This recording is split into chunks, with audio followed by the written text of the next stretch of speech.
얼마 전에 뉴스를 보다가 굉장히 황당한 사건을 접했습니다. 어떤 사람이 자기 집 앞에다가 그 아파트에 사는 것 같아요. 차를 주차해 두었는데 자꾸 고장이 나는 거예요. 카센터 가서 고쳤는데 보니까 거기에 부품에 물이 많이 묻어 있다라는 거예요. 그래서 부품을 교체하고 닦고 그래서 고쳐서 타고 다녔는데 또 고장이 난 거예요.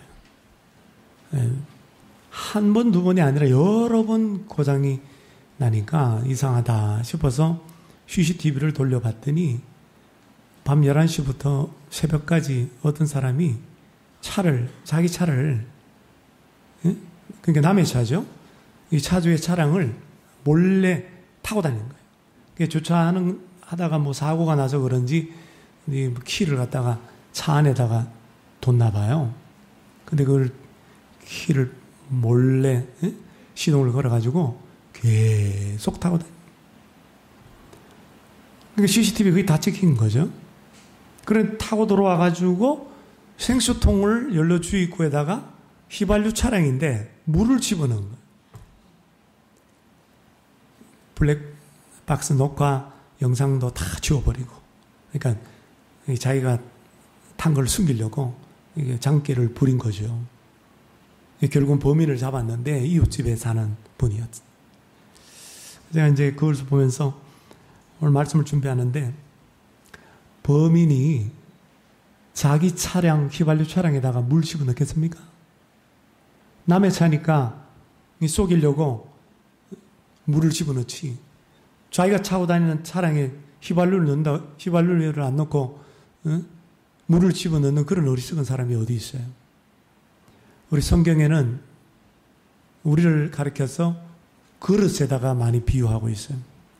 고린도후서 4장 7절에 보면 질그릇이다. 우리가 질그릇처럼 연약하다. 그러나 보배를 담고 있기 때문에, 예수님을 담고 있기 때문에 우리는 우겨쌈을 당하여도 우리는 살아갈 수 있다.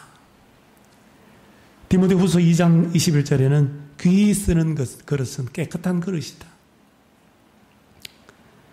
그릇은 우리는 뭔가로 어떤 내용물로 채워야 되는 존재라고 하는 것입니다.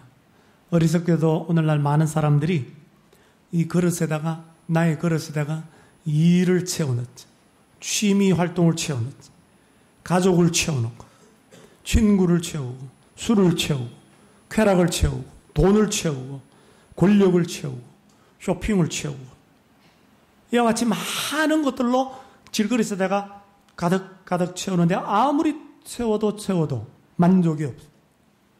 그 삶은 불행해. 행복하지가 않습니다. 뭔가 허전하고 뭔가 공허해요. 그래서 자꾸 채우는 거예요. 자꾸 술로 자꾸 채우면 술 중독이 되는 거예요. 마약으로 자꾸 채우면 마약 중독자가 되는 거죠. 만족이 안 되니까 계속 채우는 거예요. 섹스로 채우면 성중독자가 되는 거죠. 여러분 왜 그렇습니까? 사람은 하나님께서 하나님으로만 채워지도록 만들었기 때문인 줄로 믿습니다. 그래서 파스칼이라고 하는 유명한 수학자요, 또 철학자, 신학자, 팡세에서 그가 이런 말을 했죠. 인간의 마음에는 하나님이 만드신 하나님만이 채울 수 있는 공간, 진공이 있다.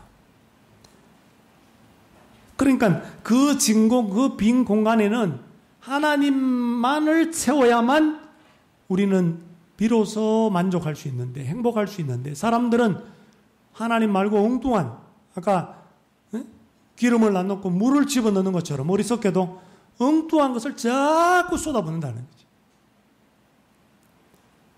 결코 만족할 수가 없습니다. 그러므로 우리는 우리 안에 있는 이 하나님 만드신 이 공간 안에다가, 이 질그릇에다가 하나님의 영으로 여러분 가득 채워야 될 줄로 믿습니다. 한 번만 채우면 안 돼요. 내가 한 번 성령 세례받고 거듭났고 내 안에 성령님이 계신다고 해서 내가 제대로 굴러가는 게 아니에요.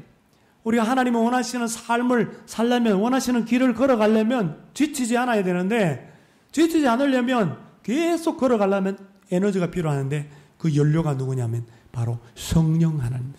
그래서 가득가득 성령님을 계속해서 여러분 채워나가시기를 바랍니다. 미국 찰스 스윈돌 목사님께서 쓴 책 성령의 불꽃으로 더 가까이에서 이런 말을 했습니다. 성령은 성도들에게 자동차의 연료와 같다. 그분은 우리가 올바른 길을 갈 수 있도록 에너지를 공급하신다. 그분은 우리가 장애물들을 뚫고 나갈 수 있는 동기를 부여하신다. 그분은 길이 험할 때에도 우리가 계속 나아가도록 격려하신다. 성령은 우리가 고민할 때 위로하시고 재난 당했을 때 평안케 하시고 외롭고 슬플 때 우리의 동반자가 되시고 지혜롭게 행동하게 하시고 어떤 결정을 내리기에 앞서 불안해할 때 분별력을 주신다. 간단히 말해 그는 즉 성령님은 우리의 영적인 연료이시다. 인격적인 성령 하나님에 대해서 연료라고 그렇게 말해서 좀 그렇긴 하지만은 그러나 이 비유가 말하는 건 뭡니까? 연료가 없이는 자동차가 굴러가지 못하는 것처럼 우리 인생길 가운데 우리 연료이신 성령님이 가득가득 충만하지 않으면 하나님이 원하시는 삶도 살 수 없고 하나님이 원하시는 사역도 할 수가 없다라고 하는 것입니다. 그러므로 교회는 항상 성령 충만해야 됩니다. 신자들은 항상 성령 충만해야 합니다. 왜냐하면 교회는 여러분 사도행전 2장의 성령 강림 사건, 최초의 성령 강림 사건 이후에 생겨난 공동체가 교회예요. 그러니까 성령 강림 사건의 산물이 바로 교회이기 때문입니다. 그러니까 교회는 처음부터 성령으로 생겨난 성령 공동체이기 때문이에요. 성령 충만해야 교회가 하나님이 원하시는 사명을 우리 안수 입사님 기도한 것처럼 사명 공동체로 우뚝 설 수가 있다라고 하는 것입니다. 교회의 사명이 뭡니까? 교회의 존재 이유와 목적이 뭡니까? 복음을 전하는 거예요. 잃어버린 영혼들을 찾아 구원시키는 일이에요. 이 땅에 교회가 존재하는 목적은 전도요, 선교인 것입니다. 그 사명 감당하기 위해서 우리 신강교회가 여러분 날마다 순간순간마다 성령으로 충만받아야 될 줄로 믿습니다. 오늘 교회 창립 38주년을 맞이해서 우리 교회가, 우리 신강교회가 계속해서 성령 충만함 받아서 우리 하나님이 원하시는 삶을 살고 그리고 하나님 원하시는 사역도 하고 또 하나님 기쁘시게 하는 사명을 감당하는 우리 신강교회, 교회에 속한 우리 모든 지체들이 다 되시기를 주님의 이름으로 축복합니다. 성령 충만에 관한 교리를 담은 핵심 구절이 있다면 바로 오늘 에베소서 5장 18절 21절 본문의 말씀입니다. 오늘 이 말씀은 우리에게 무엇을 말하냐면 성령 충만의 증거가 뭐냐라고 하는 것을 말씀하고 있습니다. 성령 충만 그러는데 그럼 성령 충만 받은 사람의 증거가 뭐냐, 표지가 뭐냐 이것을 말씀해 주고 있어요. 오늘 본문은 두 개의 주동사, 명령형 동사로 이루어져 있습니다. 하나는 18절 말씀에 다 나와요. 술 취하지 말라. 또 하나는 명령형 동사 뭡니까? 네, 바로 이어서 나오는 오직 성령으로 충만함을 받아라. 이게 주동사요, 명령형 동사예요. 나머지 동사들은 뭐냐? 나머지 구절에 나오는 동사들 4개는 이 주동사, 이 명령형 동사인 성령으로 충만함을 받아라 라고 하는 이 동사를 수식하는 현재 분사형입니다. 현재 분사로 된 4개의 동사는 19절 말씀에 화답하는 것, 노래하며 찬송하는 것, 20절 감사하는 것, 21절 복종하는 것입니다.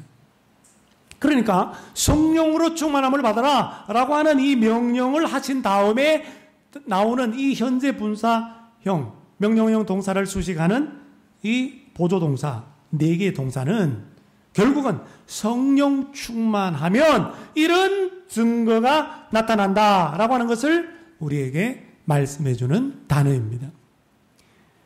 얼마 전에 우리 한국교회 빌리그램 목사님 손자가 와서 설교를 하면서 큰 우리 한국교회 집회를 운동장을 빌려서 그렇게 했죠.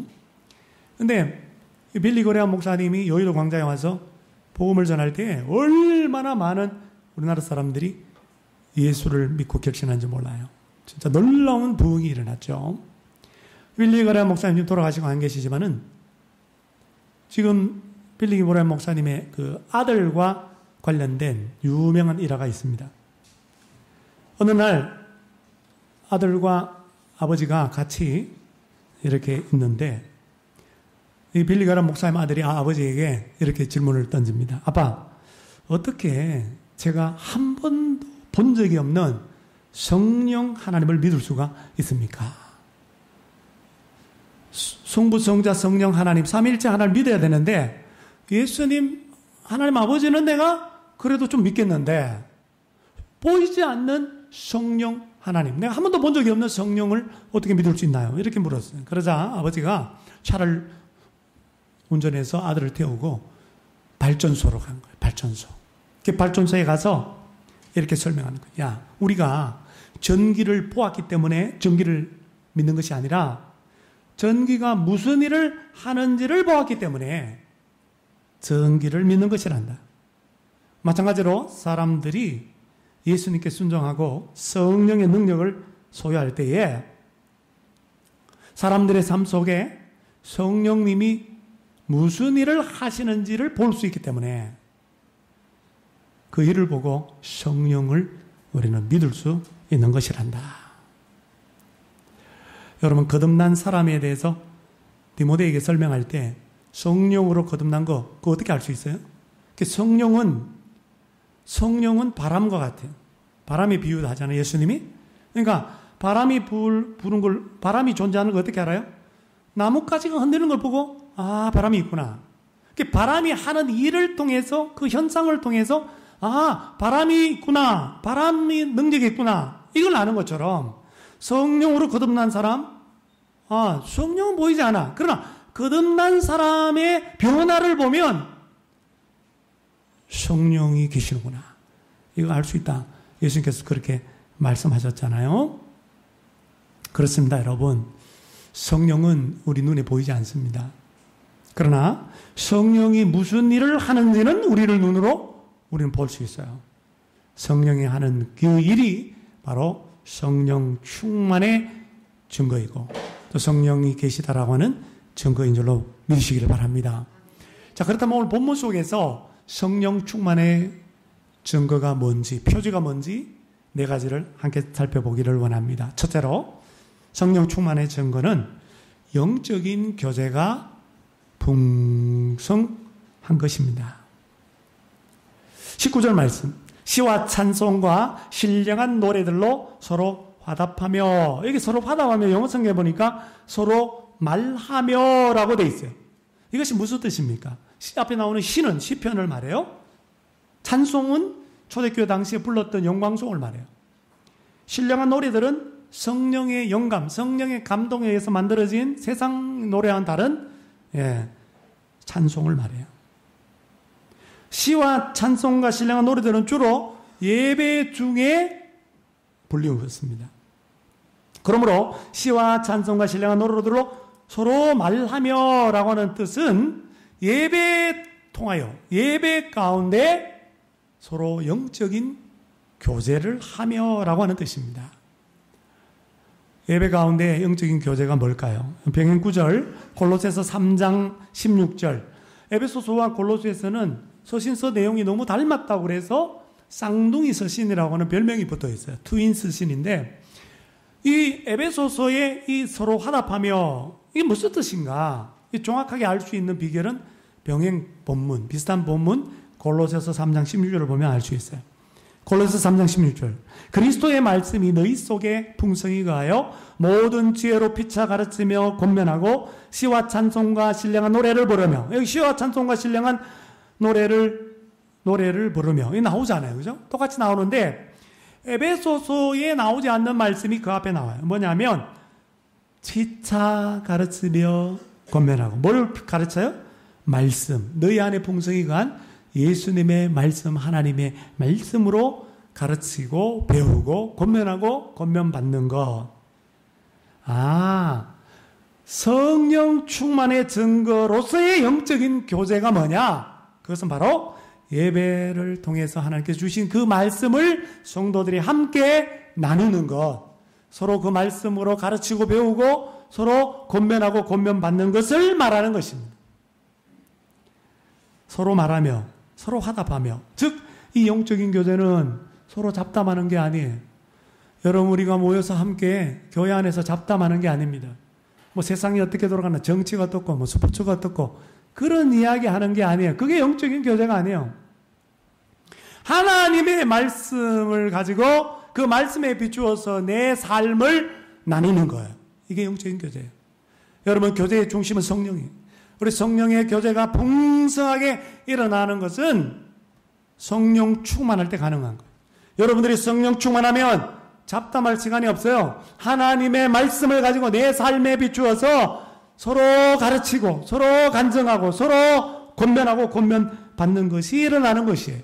이것이 바로 성령 충만의 결과이고 성령 충만의 증거입니다.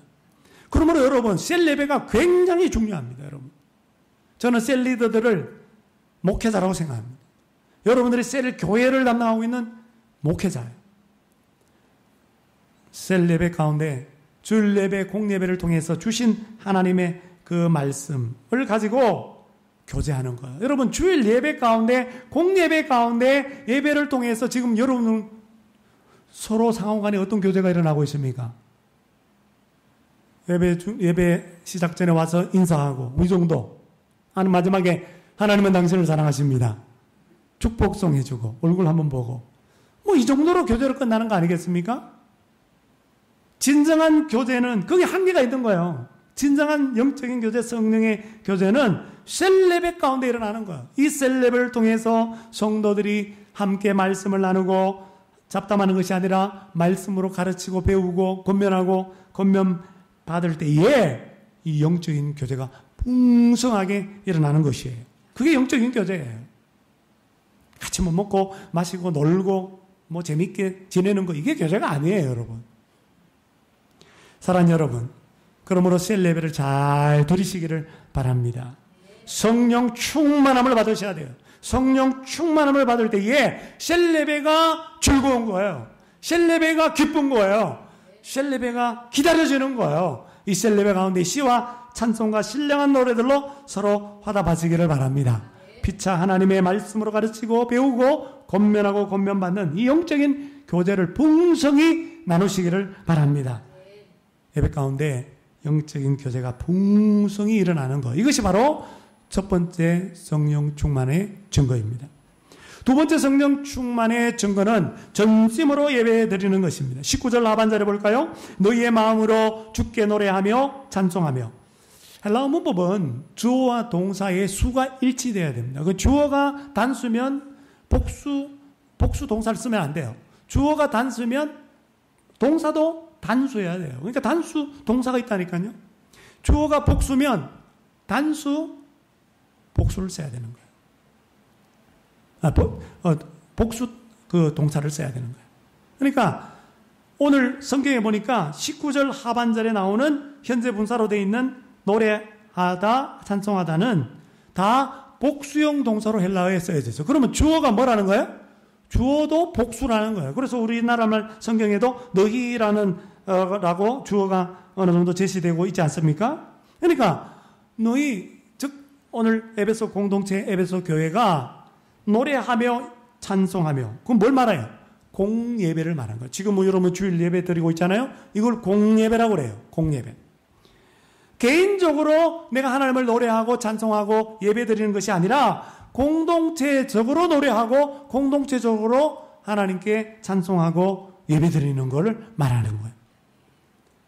성령님은 예수님을 나타내고 예수님을 드러내는 일을 해요.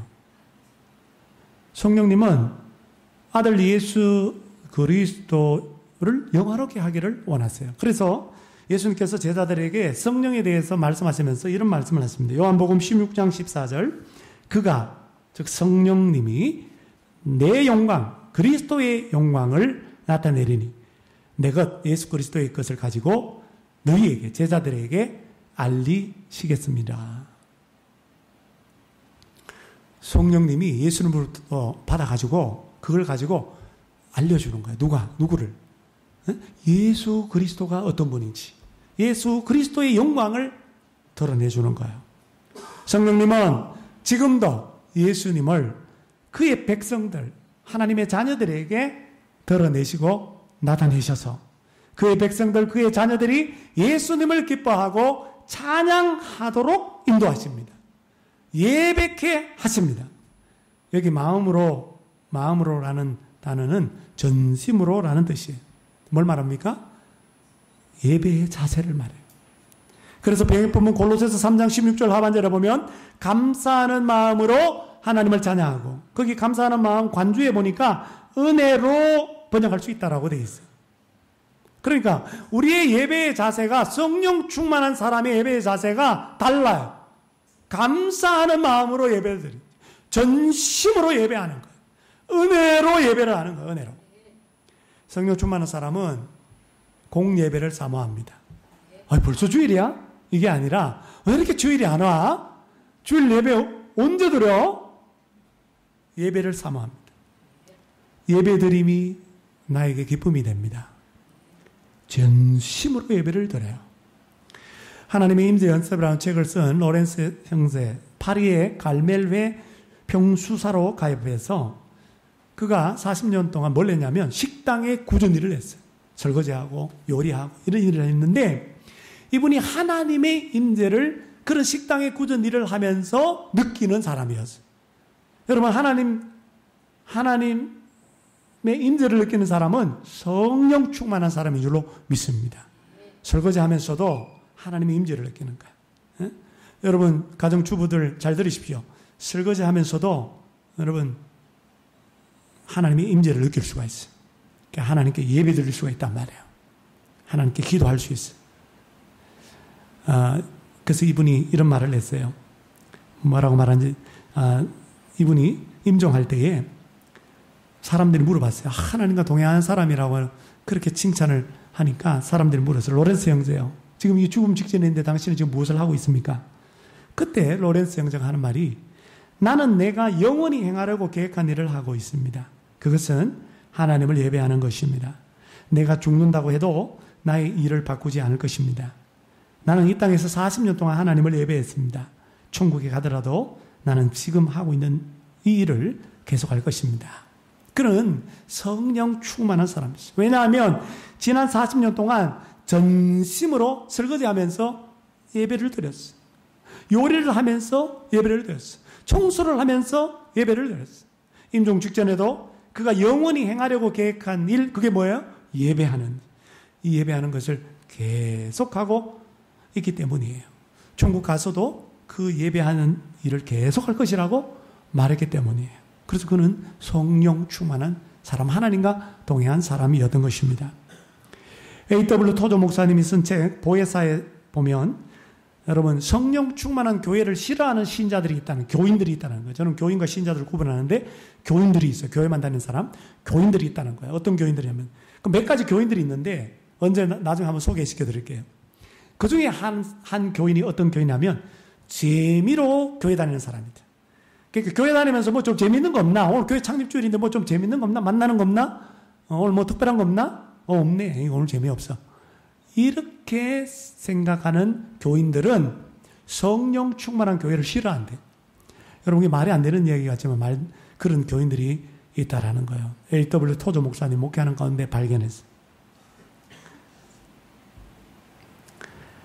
이렇게 성령 충만한 교회를 싫어하는 재미로 교회 다니는 교인들에게, 재미를 추구하는 교인들에게 이렇게 고면했습니다. 사랑하는 자들이여, 교회는 예배를 드려야 합니다. 5일 밤을 세우며 환락에 빠지는 것, 쾌락에 빠지는 것보다도 5분 예배를 드리는 것이 우리에게 더 큰 치유적 기쁨을 줍니다. 여러분, 예배하는 가운데 병이 낫는 기사와 이적이 있어요. 하나님을 예배하는 사람이 예배 후에 뒤탈이 생겨서 자살하는 경우는 전혀 없습니다. 반면에 재미를 얻으려고 애쓰다가 탈진해버리고 자살한 사람들은 많습니다. 하나님의 은혜로 충만해가지고 달덩이처럼 빛나는 그 얼굴을 보는 것이 얼마나 기쁜지, 원래 이 토조 목사님이 그 다음에 그렇게 말했어요. 그냥 세상에 그냥 재미에 빠져가지고 젊은 날에 말이죠. 얼굴 이쁘게 꾸몄던 여자가 박싹 늙어가지고 쾌락 추구하다가 성령 수술해가지고 이상한 모양으로 그런 얼굴 보는 게 얼마나 역겨운지. 성령 충만하면 여러분 얼굴도 달라지는 줄로 믿습니다. 성형 충만하지 말고 성령 충만하시길 바랍니다. 여러분 성령 충만하십니까? 저와 여러분들의 예배드리는 자세가 어떠합니까? 정말 예배드리는 가운데 전심으로 하나님께 찬송하십니까? 감사하는 마음으로 은혜로 예배드리십니까?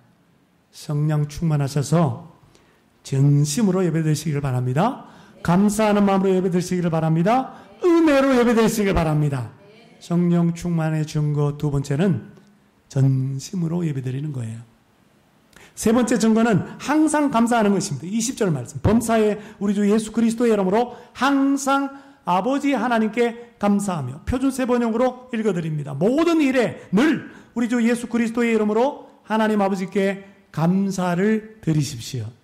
병행본문 골로새서 3장 17절. 또 무엇을 하든지 말에나 일에나 다 주 예수의 이름으로 하고 그를 힘입어 즉 주 예수를 힘입어 하나님 아버지께 감사하라. 우리의 대부분은 어떤 일들에 대해서 때때로 감사를 하기는 해요. 좋은 일이 있을 때죠. 내가 생각했던 것보다 일이 잘 될 때죠. 몸이 아팠는데 건강을 되찾을 때, 자식이 잘 될 때, 그때 우리는 때때로 하나님께 감사합니다 라고 감사를 표현합니다. 그러나 성령 충만한 사람은 그때만 감사하는 것이 아니라 보다 더 차원 높은 감사를 해요. 그리 아니하실지라도 감사한다 이 말이에요. 모든 일에 범사에 감사합니다. 예수 안에 하나님의 뜻, 우리를 향한 하나님의 뜻이 범사에 감사하라는데 모든 상황 속에서 감사한대. 성령 충만한 사람은. 몸이 아파도 감사해. 일이 힘들어도 감사해.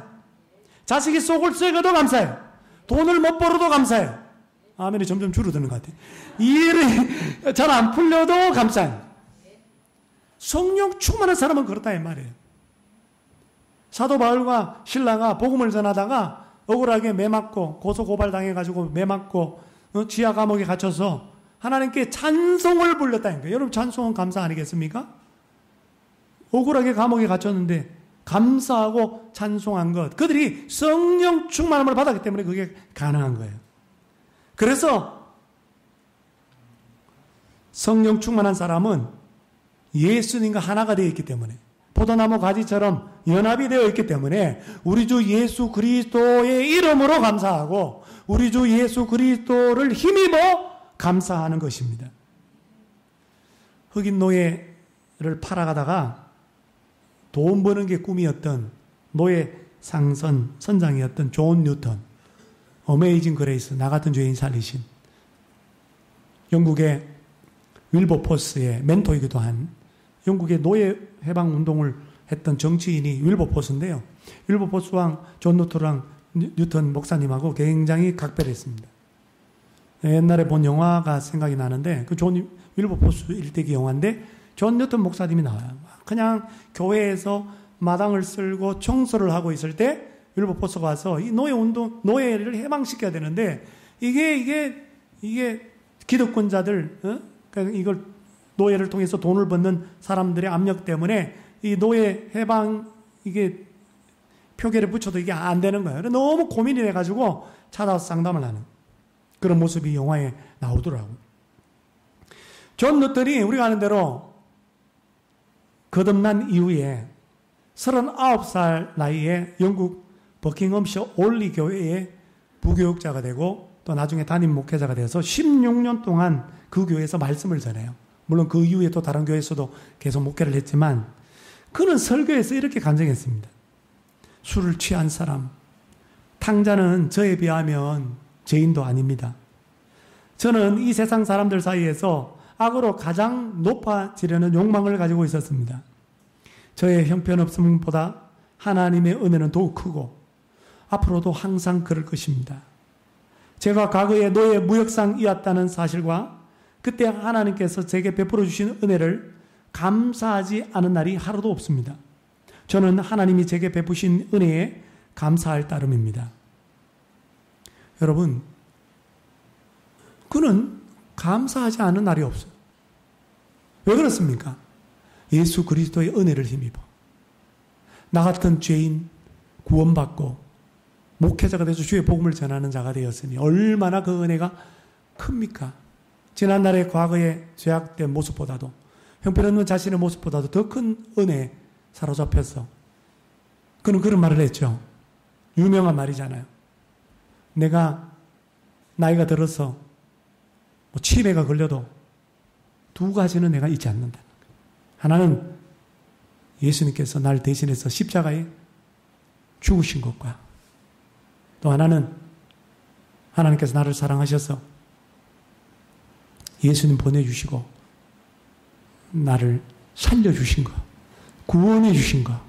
이 두 가지는 내가 죽는 날까지 다른 건 다 잊어도 안 잊는다. 이렇게 말했던 사람입니다. 그걸 안 잊으니까 감사할 수밖에요. 얼마나 감사가 넘치는지 몰라요. 여러분, 이스라엘 백성들이 광야 생활 40년 동안의 특징이 뭐냐면 원망과 불평이에요. 원망과 불평. 40년 동안 원망 불평하는 거예요. 하나님께서 출애굽 시켜주시고 구원시켜 주셨는데 광야에서 메마른 땅을 지나갈 때 먹을 게 없다고 아이고 애굽 이집트에 그래도 노예로 살아도 고기 가마 곁에서 고기 먹고 배부른 게 좋은데 애굽으로 다시 돌아가면 좋겠다. 죽었으면 좋겠다. 이거 죽겠다. 배고파 죽겠다. 그랬죠. 여러분 우리나라 사람들 죽겠다 너무 자주 얘기하는데 그 큰일 납니다. 자꾸 죽는 사람들이 너무 많이 생겨요. 하나님께서 너희들 말한 내가 내 귀에 들린 대로 행하리라. 죽고 싶다, 죽겠다. 다 죽었어요. 광야에서 다 죽었다. 불평불만한 사람들이. 여러분, 불평과 원망은요, 죄악입니다.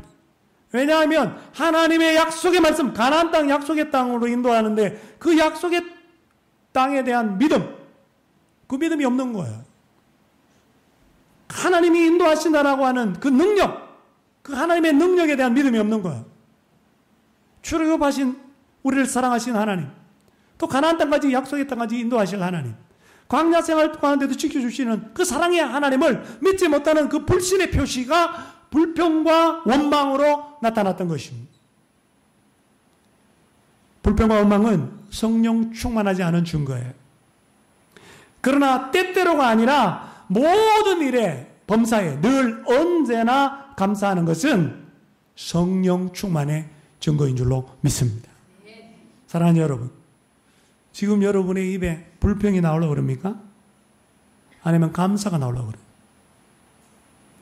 성령 충만하셔서 범사의 모든 일에 또 늘 항상 우리 주 예수 그리스도의 이름으로 하나님께 감사하시기를 바랍니다. 우리 주 예수 그리스도의 은혜를 힘입어 하나님께 감사하시기를 바랍니다. 항상 감사하는 것, 범사에 감사하는 것, 이게 바로 성령 충만의 증거입니다. 마지막 증거가 뭘까요? 21절, 우리 다 같이 21절을 합동합니다. 시작. 그리스도를 경외함으로 피차 복종하라. 서로 복종하는 것이 성령 충만의 증거라는 거예요. 우리는 순종 그러면 순종은 좀 순해 보이잖아요. 그죠? 복종 그러면 좀 강제적으로 보여요. 그러니까 복종 별로 안 좋아하는 단어죠. 근데 놀라운 사실은 신약 성경에 순종과 복종을 구별해서 복종이라는 단어가 32번이나 나온다는 사실이에요. 피차 복종하다는 말은 서로에게 복종한다는 건데 무슨 말이에요? 서로에게 종이 된다 이 말이에요. 그러니까 서로를 섬긴다. 그래서 서로 높여준다라고 하는 뜻이 바로 피차 복종하라입니다. 성경은 복종을 강조해요. 복종은 모든 그리스도인들이 실천해야 될, 서로에게 실천해야 될 의무입니다. 그런데 서로 복종하기 위한 조건이 하나 붙어 있어요. 그게 뭐냐면 그리스도를 경외함으로, 이 경외함으로 단어, 영어 성경 존경함으로. 그러므로 그리스도를 경외함으로부터 서로에게 복종하라라는 말씀입니다. 이게 무슨 뜻이냐면 서로에 대한 복종을 하되 예수님에게 불충성이 되지 않는 범위 내에서 하라는 거예요. 다시 말하면 주 안에서 서로 복종하라라는 뜻입니다. 그래서 여러분 골로새서 3장 18절에 보면 아내들아 남편에게 복종하라. 이거 뭐 페미니스트는 싫어해. 아내들이 남편에게 복종. 이는 주 안에서 마땅하니라. 어디 안에서? 예수 그리스도 안에 있는 자에게는 이거 마땅한 일이란 말이에요. 예수 그리스도 안에서, 그 범위 안에서, 주님께 충성하는 안에서. 예를 들면 남편이 교회를 못 가게 해. 교회 간다고, 요즘은 그런 사람이 없겠지만, 그냥 갈구어. 그러면 교회를 가야 돼요, 말아야 돼요? 아내 입장에서 교회를 가야 돼요, 말아야 돼요? 남편 달래야 되니까. 남편 전도해야 되니까. 그런 경우에는 어떻게 해야 됩니까? 주 안에서 생각하시라는 거예요. 예수님께 충성하는 게 뭐지? 예수님을 경외하고 사랑하는 게 뭐지? 그렇게 생각하고 행동하시면 되는 거예요. 서로 복종하라는 말은 바로 그런 뜻을 말합니다. 에베소서 5장 22절에도 보면 아내들이여 자기 남편에게 복종하기를 누구에게 하듯? 주께 하듯 하라. 이 말이에요. 주 안에서라는 것은 주님께 우리가 복종하잖아요. 우리가 주님의 종이니까. 마찬가지로 남편을 주로 여기고 남편을 주님께 복종하듯이 복종하라는 거예요. 주님께 불충성되지 않는 그 법이 내에서 말이죠. 성령이 충만한 사람은 하나님과 이웃에 대한 사랑이 넘쳐나는 거예요. 여러분 성령의 열매, 첫 번째 열매가 사랑이잖아요. 그러니까 성령 충만한 사람은 사랑이 넘쳐나요. 이웃에게, 사람에게 사랑이 넘쳐나요. 그리고 하나님에게도 사랑이 흘러 넘쳐요.